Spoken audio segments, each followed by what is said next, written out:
Hey guys, it's Wyndham, back for Video Wednesdays. Anyway, just letting you guys know, I have an ASMR channel now.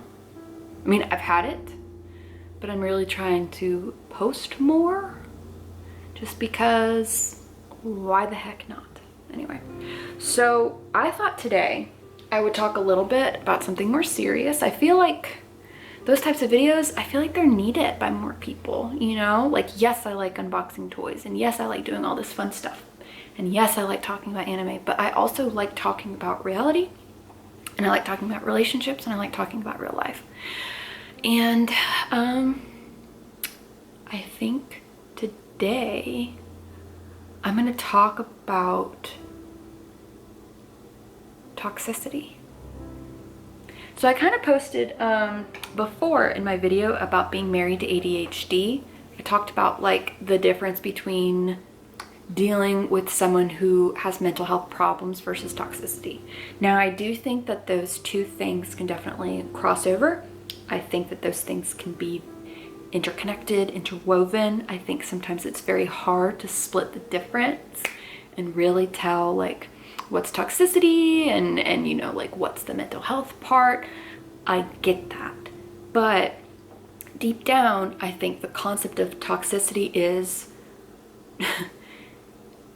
is there any chance of improvement or discussion about improvement? I think that's key. Are you allowed to discuss about the concept? Are you allowed to have a discussion about the concept of improving your situation?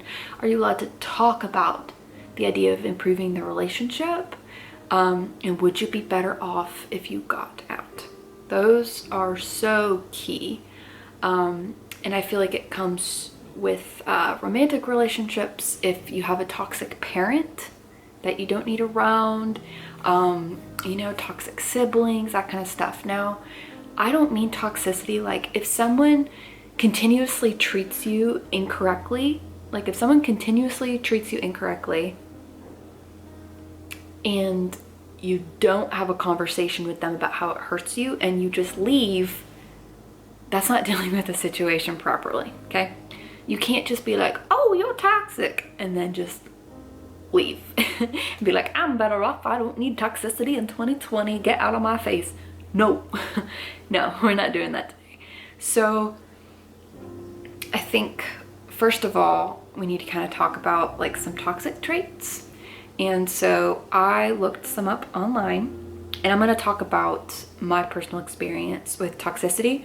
I'm not going to be super specific, just out of respect of different toxic situations that I've been in. I'm going to try to be respectful. Maybe someday I'll talk more. But all right, so all give, no take. These are all from inc.com. Now, I feel like this could just be opinion. There probably are there's a lot of gray area, and that's fine. So anyway, it says all take and no give. So I think some people think that that means like you're always the one to initiate discussions and conversation and texting, and like, yes, that's true, but I think also there's like another aspect of it, because someone could coat the relationship that's toxic with like healthy communication habits about like talking to you all the time, kind of making you addicted to talking to them all the time and used to them being around all the time. But when it comes down to it, who's the person that's constantly having to give up things? Who's the person that's constantly having to shut down their own emotions, and they're told that like you're acting irrational, you're acting crazy? That's not true. Like, if you're the person that's always having to change for the other person, and you're always told that your traits and your personality is problematic and theirs is not, if they're never willing to own up to anything or to change, that's toxicity. And even if you try to bring up something that's problematic, if they turn around and they flip it on you and they make it about, well, you perceive it to be problematic. No. If something is problematic enough to you to bring it up, it does not need to be dismissed. Even if it's your insecurity, even if it's your problem you need to work through, they still need to acknowledge that you feel weird about it. It doesn't necessarily mean that it needs to stop, because if it's your insecurity and you need to work on it. But they should at least give you the courtesy of saying, I'm sorry, let's get to the bottom of it, as opposed to flipping it. And that's the thing, toxic people tend to be very good at manipulating their words. If they flip it and make it about how you need to improve, and they make it all about like your traits and your qualities, that's a problem. Okay. So all take, no give. And that's kind of what it means. It also could mean like you're constantly doing them favors. You're constantly doing things for them that you would otherwise feel uncomfortable with, you know? Feeling drained. If you're not happy and productive, you're always mentally, emotionally, physically drained, it's time to reevaluate. I'd say too, if you might not necessarily feel drained, but you might notice that so much of your time and energy is given towards this person. If you're not able to think about like yourself, your own growth, and everything that you do and accomplish is to try to get their attention or to try to have them focus on you, that's problematic. It might be a bit toxic. If so much of your time and energy is spent to get their approval or their attention, that might be a little bit toxic. Okay. Lack of trust. A relationship without trust is like a car without gas. I used to be so terrified of a situation where there might be any person of the opposite gender around this person. What would be said? What would be done? Would they hurt me? And would I be hurt by this person if they got around someone of the opposite gender? And that sucks. And I would have nightmares. I'd be sweaty if there were any opportunity. I'd constantly be on, like, I'd be just like really nervous, and that's not a way to live. It's not a way to live. You can't be guarding someone else 24/7. Like, that's not realistic, and eventually trust has to be there. So if there's no trust, there might be something toxic there. And not even romantically if you don't have trust. If you can't trust your friends to not go behind your back and say something problematic about you to other people, if you can't trust how they're gonna gossip or talk about you, that might be a little toxic. If you can't trust your parents to be around your kids because the things they might teach them, the things that they might say, that's problematic. Hostile atmosphere, constant anger, constant hostility. Well, yeah. I don't think people always realize this. And I want to say this to girls. We tend to, because we've seen all these fairy tale movies, we tend to think that if there's a bad boy that has some good qualities, he's worth sticking around for because we might be able to fix it. And don't do that. If they want to be fixed, they're going to get fixed despite your efforts. You don't need to be the one to initiate the fixing. If you're the one to initiate the fixing, or if they keep saying that they're going to be fixed and they bring it up to you and they want you to talk to them, and every ounce of self-improvement stems from how they relate to you and they discuss things with you.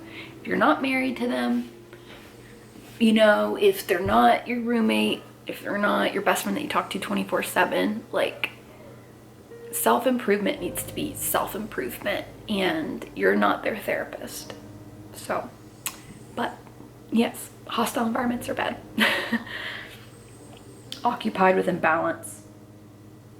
If you constantly feel like it's not fair, I do this, I do this, I do that, might be a bit toxic.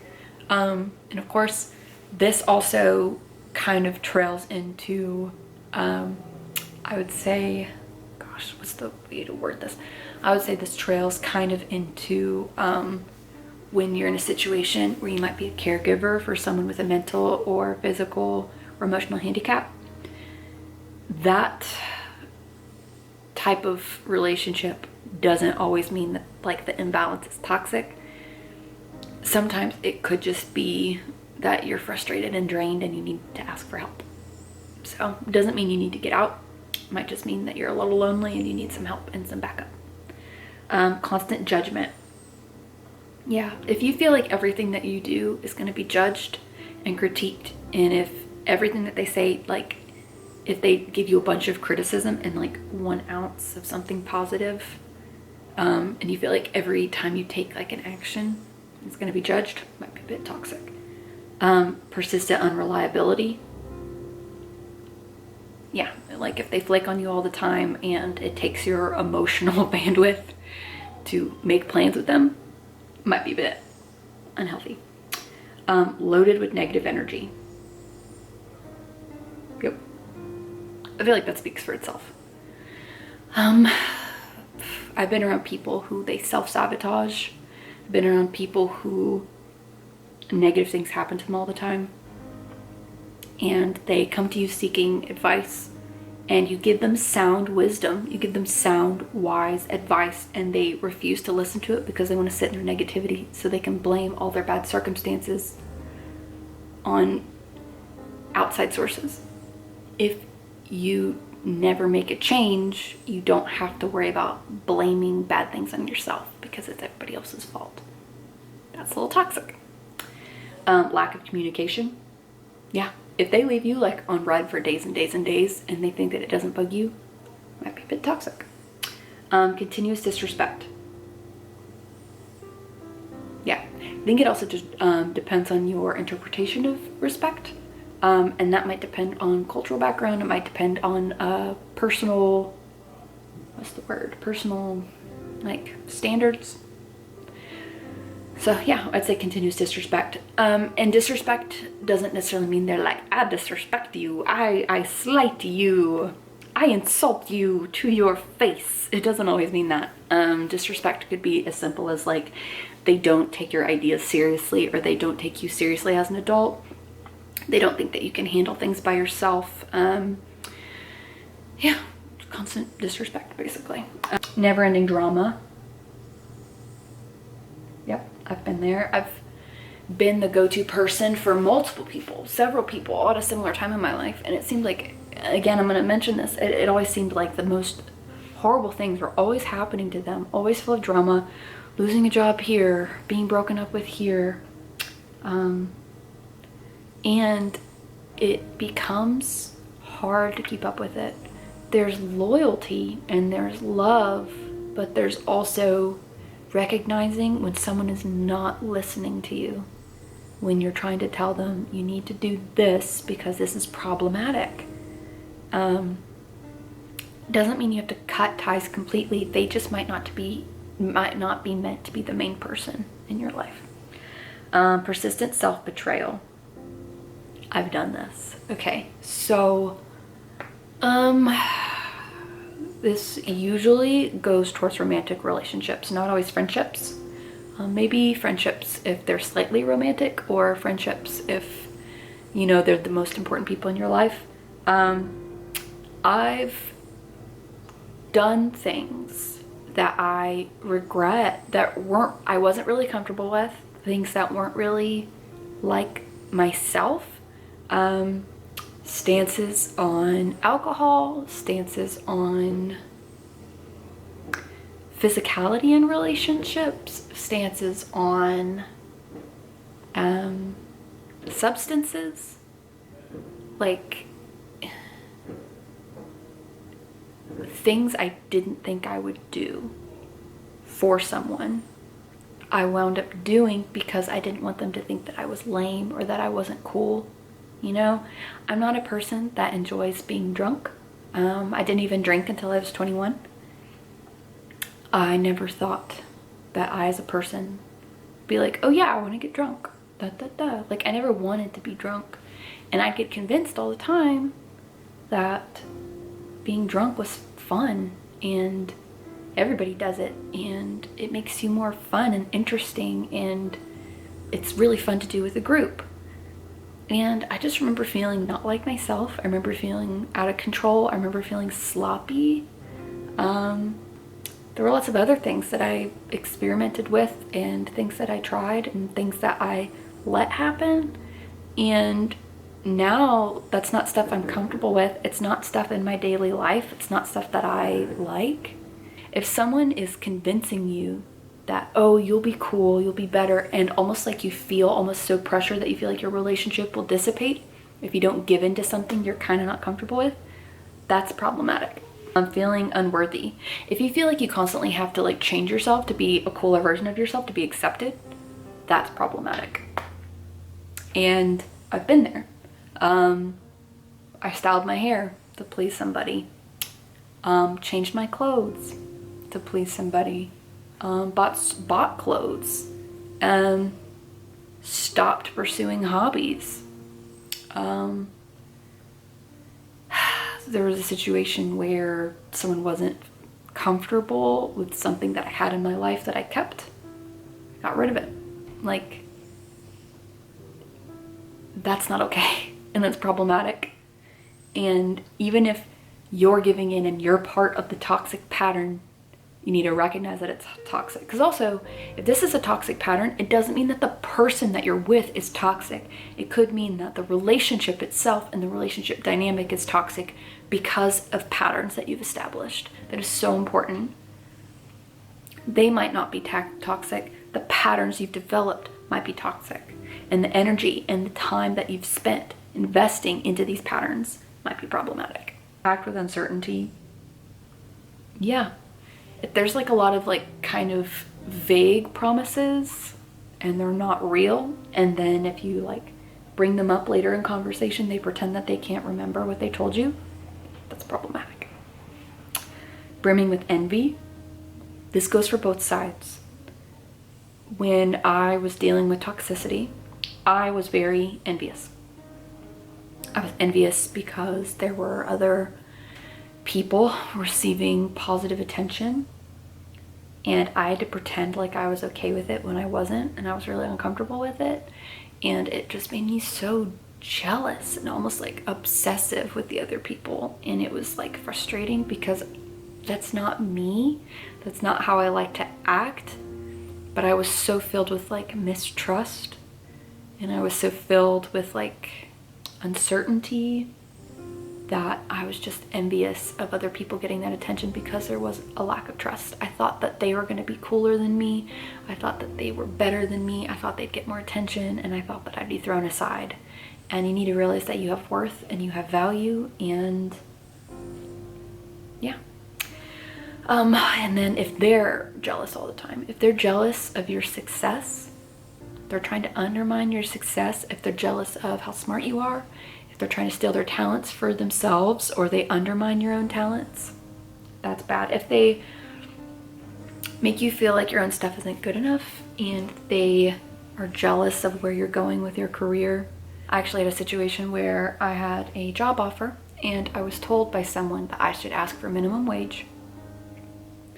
And I have a college degree and it was my first big girl job, and I don't care, I'm sorry, but minimum wage doesn't cut it if you have a college degree and it's your first big girl job. It doesn't, especially in my area. Minimum wage would have, I don't know, cut it down by like $5,000, $10,000, which isn't livable. So they were like recommending I do that, and then I kind of felt like they knew my experience and they knew my professionalism, and they should have told me to go for a bigger number. And I kind of felt like that was envious of my success. So if you find someone that is kind of envious, not only of your time, but also of your skills and your success, that's all problematic. Permeates victimhood. Yes, if someone is constantly stuck in the past where, like, if they can't get over a breakup for years and years and years, like, that's not okay. Especially if you're trying to be in a relationship with them and they can't get over their ex. Bye. Like, bye-bye, bye-bye, bye-bye. No, don't do that. I've done that. It's not good, and it's not good for you because you're going to be so mixed up and it's going to start affecting your view of self and your self-worth. Don't do it. Diminishes your self-worth. If someone doesn't acknowledge your value, or if they kind of half-ass acknowledge your value, like if they acknowledge your value when it benefits them or when you're upset. That's bad. If they lower your high standards. Oh, that was me. There were things that I thought were problematic with different situations, and I was told, oh, guys are just like that. You know who else said that? Onision. Okay? Onision made the excuse to Shiloh about basically like his sexual abuse. That guys are just like that. Not all guys are like that. You're allowed to say no. You're allowed to have higher standards. You're allowed to say, I don't like this. Even if something that you don't like is unrealistic, and I've been there. I've been the person with an unrealistic expectation. I was so uncomfortable with alcohol for such a long time. I didn't want my boyfriend to drink beer when he was with his buddies. I'd get freaked out if he drank beer with his buddies. That's unrealistic, but it needs to be talked about. He didn't even want to talk about it with me. He wouldn't bring it up because he was scared I'd freak out. I might have freaked out, but also I wanted to be in an equal relationship. So that means he gets a say and I get a say. If you don't get a say and you're not allowed to say no, that's problematic. Brings out the worst. Yeah, if it's bringing out the worst qualities in you, it's negative. Again, I'm not a manipulative person, but I found myself becoming jealous and manipulative. I found I was hiding parts of myself. Yeah, I was hiding parts of myself and my negative qualities, and I tried to pass them off like I was cool and I was chill with everything, when I really wasn't. I was really hurt. There was something deep down inside of me that was hurt, that was scared of getting hurt, and so I just figured if I just don't share any of my weaknesses, it'll all be okay. I was manipulating the people in our circle without even really realizing it, trying to get them on my side, to get someone else to change their behavior. And that's not how you get people to change your behavior, or change their behavior. You don't get people to change their behavior by manipulating their social circle. That's not good. And that's not the type of person I ever thought I would become. It's not the type of person I aim to be. You might be in something toxic if you're finding yourself manipulating the people around you. If you find yourself giving up standards or giving up hobbies or trying to change yourself outside of things that you already want, it's problematic. If you can't do anything right. I've been there where I felt like I couldn't do anything right. I felt like, I mean, even at the start of YouTube, I felt like every video I posted wasn't good enough. Every video I posted, it wasn't held up to somebody else's standards, and in turn it made my own videos worse. Like, where could my channel have been if I hadn't taken that criticism, if I just hadn't given a crap and I just moved on and I just went with it? My channel could be light years away because I could have been doing what I wanted and not stayed safe because I was so terrified of criticism. So that's the end of that list. I feel like there deserves to be more said. I just feel like if you keep giving advice that people aren't taking, that means they're not respecting your advice. They're just sucking your time and attention. They just want your attention. They just want you to listen and feel sorry for them. If people aren't taking your wisdom and advice to heart, again, it means they're comfortable with their situation. They're comfortable with people feeling sorry for them, and they don't plan on changing. So be very specific about what friends you give your time and attention to.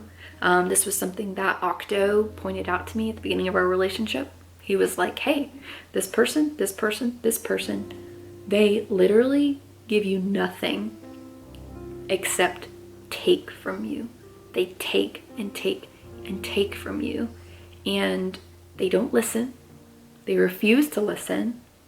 And whenever they contact you, they just want to throw a pity party, and they just want your attention. And they just want you to make them feel better about themselves. And he was like, and then when they don't take your advice, you end up sitting and worrying and biting your fingers over it. And that's not okay. And so he made me realize that because they're your friend and you love them, it doesn't mean that they need to necessarily be part of your future. He also helped me realize there were people in my life that were not giving me the treatment that I deserved. And the thing is like, if you get in a situation where when you stand up for yourself and you're tired of something, and the other person in the situation tells lies about you or manipulates the words, like, toxic people tend to be so good with their words. If they tend to argue so well that before you know it, you're sucked in and you lose part of yourself and you feel like you're not yourself or your personality. I have a strong personality. I do. Very stubborn. I'm stubborn and I'm loud and I have a very strong personality. And I was in a situation where I felt like I couldn't speak half the time. I felt like my opinions wouldn't be validated or valued. And I'm a smart person, because the other person was so good at arguing against everything that I brought up. It made me not want to speak my mind. And that's problematic. Having problems with behavior, but letting it continue because they were so good at manipulating the situation for you to feel like the situation wasn't that bad. Yes, it is that bad if you're uncomfortable with it. I was not comfortable with a lot of the situation, and I stayed quiet about it because I didn't want to lose them. And that's not okay. I should have stood up for myself. But sometimes when you're in so deep with toxicity and you're in so deep with these bad habits, you lose the ability to stand up for yourself. You lose the ability to protect yourself. You lose the ability to reason, to see those things. And other people might see it and bring it up, but a lot of times until you realize it yourself, it's a problem. And Octo is a person that really just said, hey, this is not good treatment. I'm sorry. I've got to speak up about this. You're my friend, and you shouldn't be treated like this by anybody. And it was having that realization that things needed to change, and Octo treated me really well. And I went, oh, this is what it means to be able to be in an equal footing relationship. This is what this means. And it wasn't just being in a relationship, it was also like friendships that I was in as well. So yeah, I just encourage you to really think about the relationships you surround yourself with. I encourage you to think about friendships. I encourage you to think about dating relationships, relationships with your parents. I just encourage you to think about those things because you may be so wrapped up in your feelings. Now, it doesn't mean that relationships can't change. It doesn't mean that relationship dynamics can't change. It doesn't mean that there can't be improvement. I'm not, like, if you're married, I'm not telling you to just leave your marriage because there's like one unhealthy thing, one unhealthy habit. No, like that's why there's counseling. That's why there's discussion. But like, if you're finding yourself in a situation where you just don't feel like yourself and you're just constantly drained and afraid and you're just sitting on your hands all the time, you're just waiting for the next blow up, or you're just waiting for the next thing that you do wrong, or the next time that they feel frustrated with you that you have to apologize. Like, if you're constantly feeling like that, maybe it's time for a change or a discussion. Hopefully this brought a little bit of light, a little bit of insight, a little bit of clarity to some people. Hopefully this helped a little bit. But anyway, you know, feel free to join my Discord and to ask lots of questions. I love answering your questions. I love talking to you guys. I love doing fun stuff, and I like doing serious stuff too. So, but anyway, guys, it's Wyndham, and I'll see you next time.